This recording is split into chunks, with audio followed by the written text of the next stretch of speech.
श्री गोविंदाष्टकम के 7वें श्लोक का अर्थ। इस श्लोक में भगवान कृष्ण की कालिया वध लीला का वर्णन किया गया है। भगवान श्री कृष्ण ने ग्वालों के साथ गेंद खेलते समय गेंद को यमुना नदी में डाल दिया, फिर उसे लाने यमुना नदी में कूद गए। उनका लक्ष्य वास्तव में यमुना नदी में से कालिया नाग को बाहर भेजना था, क्योंकि नदी के अंदर अपने जहर से वह बेहिसाब जीवों को दूर दूर तक अपने जहर से मार देता था। भगवान श्री कृष्ण यमुना नदी में जाकर कालिया नाग के सिर पर नाचने लगे। इसी का वर्णन इस श्लोक में किया गया है।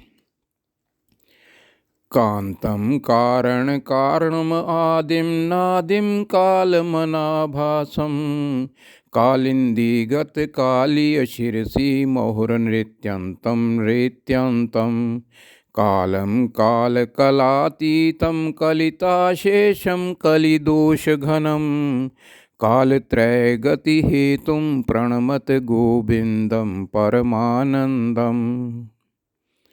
शाब्दिक अर्थ इस प्रकार है।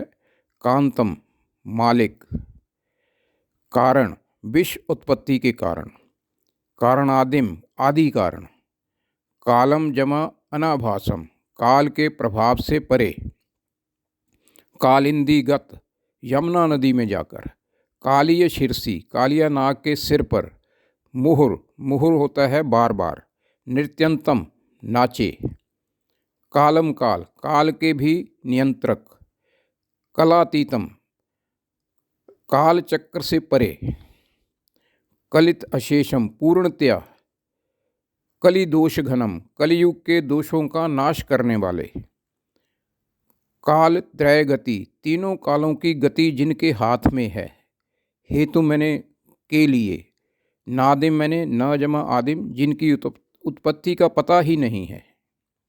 तो इसका पूर्ण अर्थ इस प्रकार हुआ।